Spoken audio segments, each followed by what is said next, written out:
भगवान रुद्र का प्रागट्य हुआ। इनका नाम रुद्र इसलिए रखा क्योंकि ये बालक जन्म लेते ही रोने लगा, इसलिए ब्रह्मा जी ने कहा जाओ तुम्हारा नाम मैं रुद्र रखता हूं, और कहा सृष्टि का विस्तार करो। 11 रुद्राणियां दी, बोले इनके साथ तुम सृष्टि का निर्माण करो। अब जैसे भगवान शंकर, ऐसे ही उन्होंने तमाम भूत प्रेत डाकिनी शाकिनी की सृष्टि का निर्माण आरंभ कर दिया महाराज।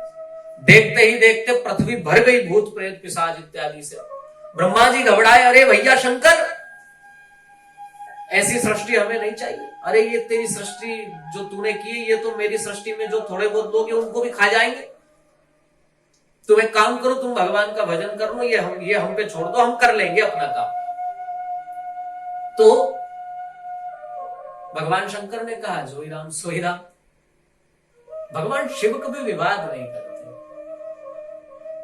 जो सामने आ गया उसको स्वीकार कर ले, वही शिव स्वरूप है। वो कभी भगवान से भी शिकायत नहीं करता, वो साक्षात शिव स्वरूप है। ब्रह्मा जी ने कहा सृष्टि का विस्तार करो। अब जो कर सकते थे वो किया। अब आपको न रास आया तो हम क्या कर सकते, हमारी जो क्षमता थी किया। मना कर दिया, कोई शोभ नहीं, कोई दुख नहीं है कि मुझे मना कर दिया या मेरे स्वाभिमान को ठेस पहुंच गई होगी। अपना दूसरा काम ढूंढ लिया। बोले मैं जिस कार्य के लिए आया हूं अब वो आनंद से कर पाऊंगा, और भगवान का भजन आरंभ कर दिया। शिव कल्याण का देवता है, वो सदैव सबका कल्याण चाहता है। जिसमें जगत का कल्याण हो वो कार्य करने में भगवान शिव कभी पीछे नहीं हटते, चाहे विष ही क्यों न पीना पड़े, वो जहर पीने को भी तैयार हो जाते हैं। यदि जगत का कल्याण उसमें छुपा हुआ है।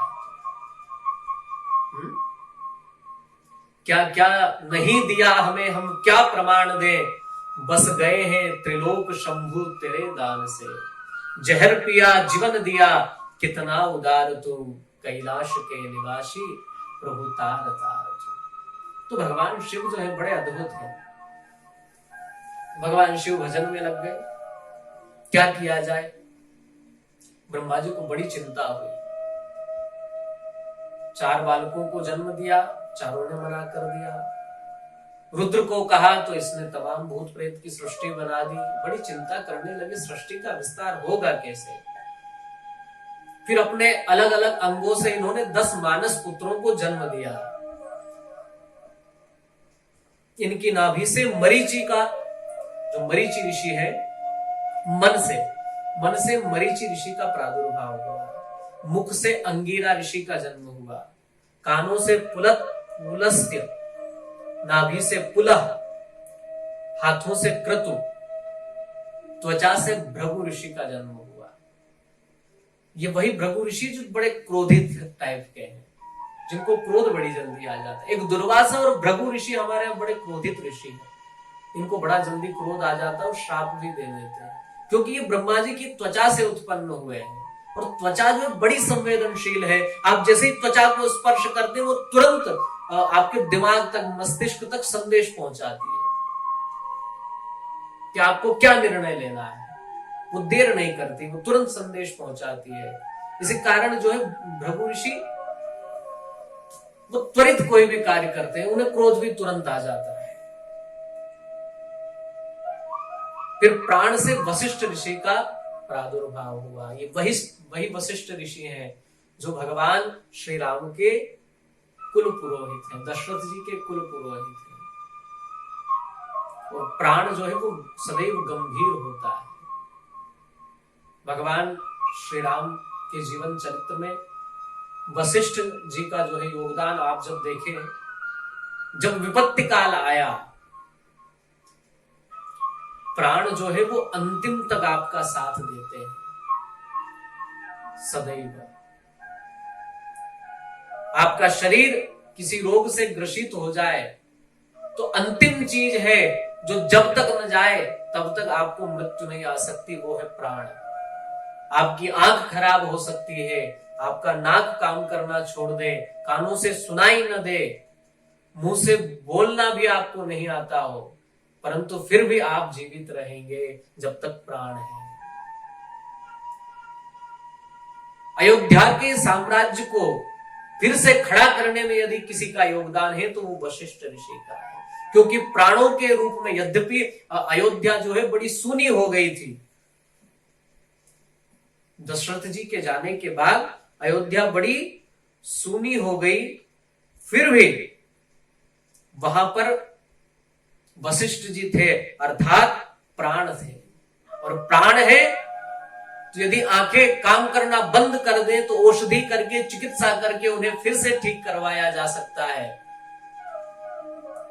कानों में मशीन लगाई जा सकती है या उनकी भी चिकित्सा की जा सकती है, पर यदि प्राण चले जाए, प्राण साथ छोड़ दे तो फिर कोई चिकित्सा नहीं है। वशिष्ठ जी ने अयोध्या का साथ नहीं छोड़ा और फिर से अयोध्या में राम राज्य की स्थापना करने का श्रेय जो है वो वशिष्ठ ऋषि को जाता है, क्योंकि ये प्राण है। और जब तक इस अयोध्या रूपी देह में प्राण रूपी वशिष्ठ जी रहे हैं, ये फिर से उठ करके खड़ी हो गई। चाहे इसके कुछ अंगों ने काम करना बंद कर दिया हो, परंतु प्राण डटे रहे तो ये फिर से बन गए। और वो आदर्श राज्य जिसकी स्थापना वशिष्ठ जी के प्रथम तिलक से हुई है, और आज भी ऐसे राज्य की कल्पना की जाती है। देहिक दैविक भौतिक तापा, राम राज्य काहू नहीं व्यापा। कोई किसी प्रकार का ताप नहीं, किसी प्रकार का कोई दुख किसी को नहीं होता था भगवान श्री राम के राज्य में। सब सुख से रहते थे, आनंद से रहते थे, क्योंकि सब भगवान श्री राम का आश्रय लेकर रहते थे। और भगवान का नाम सुखदायक है, विश्राम दाता है। सुख और चैन, किसी ने बड़ी सुंदर बात कही है, आराम की तलब है तो एक काम कर, आराम की तलब है तो एक काम कर, आराम की शरण में और राम राम कर। आराम की शरण में और राम राम कर। तो वशिष्ठ जी ब्रह्मा जी के प्राण से उत्पन्न हुए हैं। अंगूठे से दक्ष का जन्म हुआ। ये अंगूठा जो है ये अहंकार का प्रतीक है, इसलिए दक्ष बड़ा अहंकारी था। कई बार जब हम लोग कोई अच्छा कार्य कर देते हैं, किसी को नीचा दिखाना रहता है तो स्वभावतः लोग अंगूठा दिखाते हैं उसको। तो अंगूठे से जिसका जन्म हुआ वो बड़ा अहंकारी हुआ। दक्ष, उसका जीवन बड़ा प्रसिद्ध है, सब लोग जानते हैं किस तरह भगवान शिव का इसने अपमान किया अहंकार के वश आकर के। ये हम लोग आगे श्रवण करेंगे विस्तार से। और नारद जी का जन्म जो है ब्रह्मा जी की गोद से हुआ है। ये 10 मानस पुत्र है। और गोद जो है वो प्रेम की, वो स्नेह की प्रतीक है। इसलिए नारद जी सदैव सब जीवों से प्रेम करते हैं। उनके लिए न तो राक्षस उनके शत्रु हैं, न देवता उनके शत्रु हैं, न मानव न दानव, कोई भी, हर जगह उनका सम्मान है, क्योंकि वो ब्रह्मा जी की गोद से प्रकट हुए। और गोद जो है स्नेह, प्यार, ममता की प्रतीक है, इसलिए इनकी सबसे प्रेम है। इनको न राक्षस बुरे लगते हैं, न देवता इनको बुरे लगते हैं। और ऐसे ही श्री नारद जी ने नारद भक्ति सूत्र के नाम से प्रेम का इतना अद्भुत ग्रंथ लिखा है। और ये सब उस गोद की देन है, उस ममता, उस स्नेह, उस प्रेम की देन है। और इसके उपरांत मुख से, वाणी से सरस्वती का जन्म हुआ और छाया से महर्षि कर्दम का जन्म हुआ। यहां पर वर्णन आता है कि वाणी से जब सरस्वती का जन्म हुआ तो ये इतनी सुंदर थी कि ब्रह्मा जी को भी थोड़ा मोह हो गया था। वो मोहित हो गए ब्रह्मा जी उसको देख करके। फिर मरीचि इत्यादि ऋषियों ने थोड़ा ब्रह्मा जी को समझाया। इस तरह का भी वर्णन भागवत में आता है। फिर भी सृष्टि जो है उसको जिस गति से उसका विकास होना चाहिए वैसा कुछ हो नहीं पा रहा था। और भगवान का आदेश था सृष्टि का विस्तार करो, तो ब्रह्मा जी बड़े चिंतित हो गए। और उनकी जो चिंता है वो इतने चिंतित हुए कि उनका शरीर 2 भागों में बट गया। आधा भाग इधर आधा इधर। जो दक्षिणांग था, जो सीधे हाथ की तरफ का आधा हिस्सा था, उससे एक पुरुष का जन्म हुआ, और जो दक्षिणांग था, वो जो वामांग था, जो उल्टा जो हाथ है, बायां जो हाथ है, इधर का जो हिस्सा था, उससे एक स्त्री का जन्म हुआ। उस पुरुष का नाम हुआ मनु और स्त्री का नाम हुआ सतरूपा, और यहीं से मैथुनी सृष्टि का आरंभ हुआ। मनु और सतरूपा दोनों ने ब्रह्मा जी से प्रार्थना की, हमें क्या करना है। ब्रह्मा जी ने आज्ञा की कि आप सृष्टि का विस्तार करें, सृष्टि को बढ़ाइए। महाराज मनु ने कहा, आपकी आज्ञा सिरोधार्य है, आप मेरे पिता हैं, परंतु मैं सृष्टि का विस्तार करूं कहां, सृष्टि का आधार स्तंभ में रखूं कहां। ब्रह्मा जी ने कहा, कहां रखे, मतलब पृथ्वी पर करिए भाई। बोले पृथ्वी तो है ही नहीं, पृथ्वी तो रसातल में जा चुकी है, जलमग्न हो चुकी है। ब्रह्मा जी को चिंता हुई, अरे मैं तो सृष्टि के रचना क्रम में उलझा रहा और ये धरती कहां चली गई। और परेशान हो गए। बोले इतनी मेहनत करके सब कुछ किया, जैसे तैसे ये दोनों राजी हुए थे सृष्टि का विस्तार करने के लिए, तो अब एक नई समस्या आकर के खड़ी हो गई। भगवान को याद किया, हे भगवान ये कौन सा झंझट आ गया। वैसे ही जैसे भगवान का स्मरण किया, तुरंत ब्रह्मा जी को एक छींक आई। उस छींक से अंगुष्ठ के बराबर उनके नाक से एक शूकर का जन्म हुआ, एक सुअर का छोटा सा बच्चा निकला। देखते ही देखते बड़ा विशाल हो गया। बोले वराह भगवान की जय। ये साक्षात भगवान वराह का अवतार हुआ।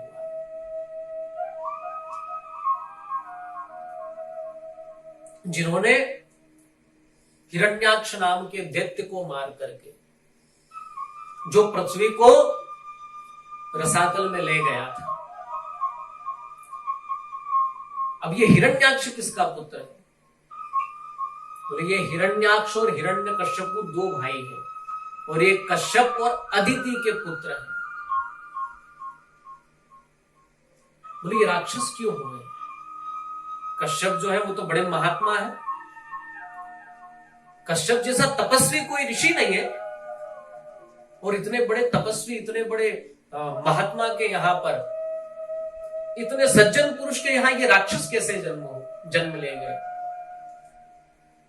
बोले ये उनका कोई दोष नहीं है, ये समय का प्रभाव है। आप कितने अच्छे हैं ये महत्वपूर्ण नहीं है, आपके कार्य करने का समय क्या है ये सबसे महत्वपूर्ण है, वो ज्यादा महत्वता रखता है। इसलिए हमारे यहां मुहूर्त का विधान है। आप कोई कार्य करें तो हमारे यहां मुहूर्त देखने का विधान है हमारे सनातन धर्म में, क्योंकि समय बलवान होता है।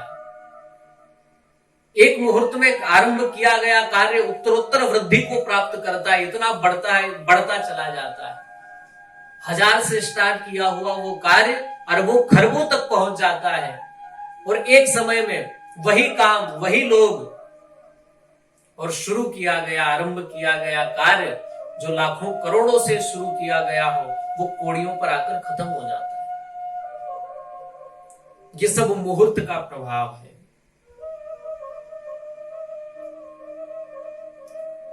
बोले क्या मुहूर्त के कारण, कोई समय के कारण इनके यहां राक्षस की उत्पत्ति हुई? बोले बिल्कुल सही, समय का ही प्रभाव था कि इनके यहां राक्षस ने जन्म लिया। और एक नहीं, दो, और दोनों बड़े भयंकर राक्षस। देखो, जब कोई शक्ति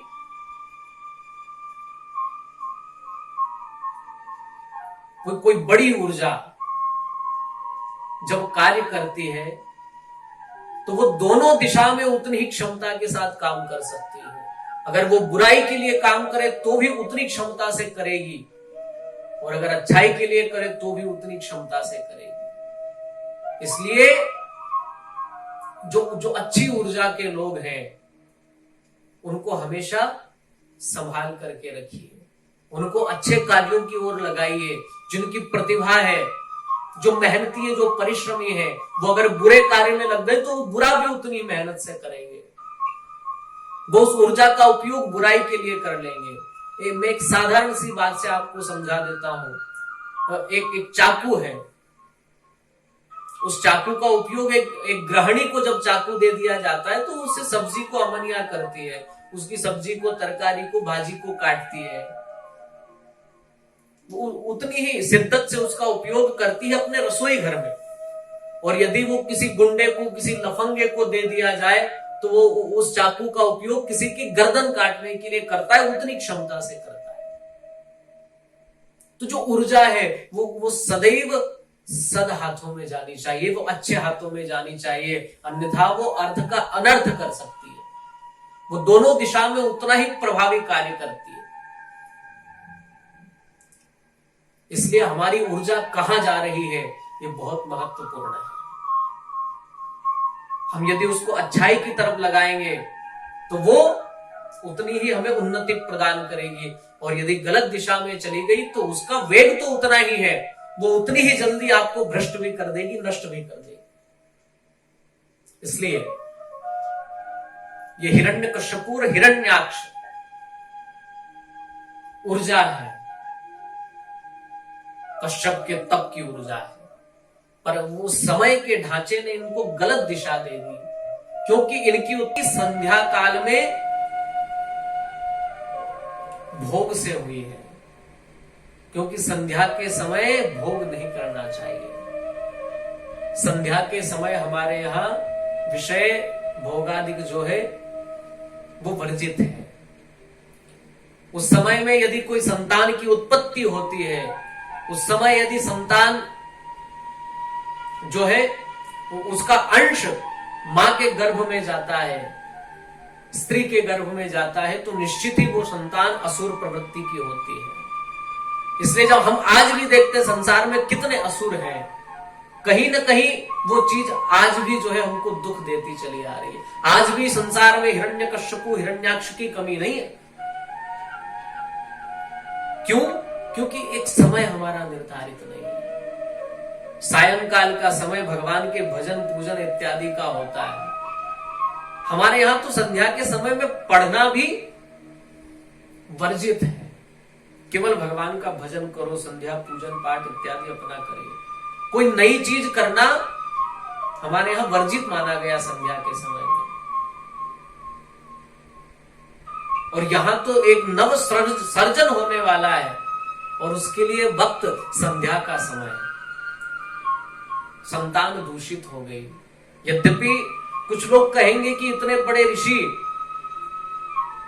उनको क्या बोध नहीं था इस बात का कि संध्या के समय यदि उन्होंने ऐसा कार्य किया तो उनकी संतानें दूषित हो जाएंगी? बोले उनको तो था बोध, परंतु उनकी जो पत्नी है, जो दीदी है, उनको बहुत समझाने पर भी वो नहीं मानी। और हमारे यहाँ कुछ हटें जो है वो बड़ी प्रचलित है, बाल हट, स्त्री हट और योगी हट। कश्यप को जब लगा कि ये हट से बाज नहीं आने वाली है, तो उसके फल स्वरूप उसको संतानें कैसी मिली?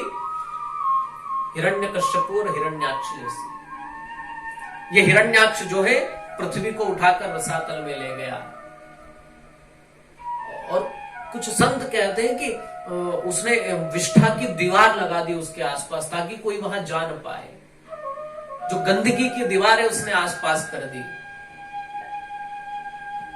और इसीलिए भगवान और कोई अवतार न लेकर के शूकर का अवतार लेकर के आए, एक सुवर का, वराह का अवतार लेकर आए, ताकि उस गंदगी को हटाकर पृथ्वी को ऊपर ला सके।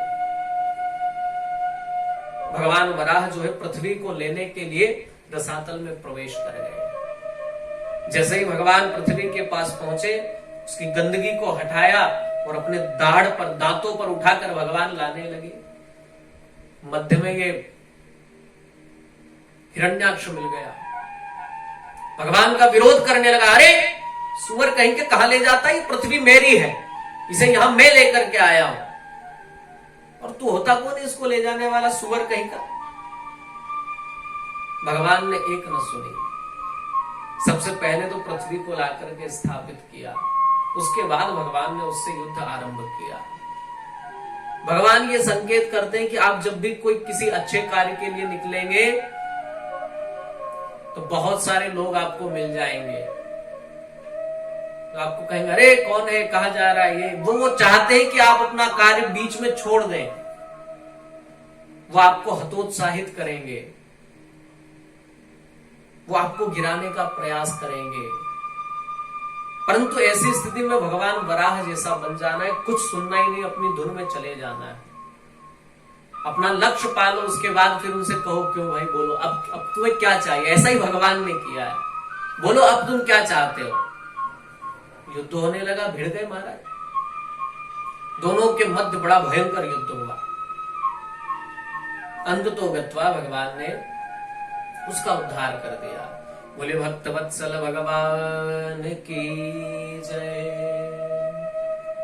और पृथ्वी को लाकर भगवान ने स्थापित किया। अब ब्रह्मा जी ने महाराज मनु से कहा तुम सृष्टि का विस्तार करो, तो महाराज मनु ने सृष्टि का विस्तार आरंभ किया।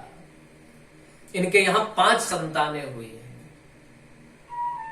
आज जितने भी लोग आपको दिखाई पड़ रहे हैं ये सब महाराज मनु की संतानें हैं, इसीलिए सब मानव कहलाए। ये सब मैथुनी सृष्टि के कारण ही सृष्टि का इतना विस्तार हुआ है। स्त्री पुरुष के प्रसंग से जो उत्पन्न हुए वही सृष्टि आजकल प्रचलन में है, वो चल रही है। 5 संतानें इनके यहां हुई। मनोस्तु सतरूपायाम तिस्रः कन्याश्च जज्ञिरे। 3 कन्याएं हुई, क्रमशः आकृति, देवहूति और प्रसूति। और 2 पुत्र हुए, प्रियव्रत और उत्तानपाद। और महाराज मनु की इन्हीं 5 संतान से आज तुम्हें जो सृष्टि दिखाई पड़ रही है, ये सारी सृष्टि उन्हीं के कारण है। अब इन 5 महाराज मनु की 5 संतान से किस तरह जो है सृष्टि और आगे बढ़ी, किसका विवाह किसके साथ हुआ, इसको हम लोग विस्तार पूर्वक अगले सत्र में श्रवण करेंगे। सादर जय श्री कृष्ण।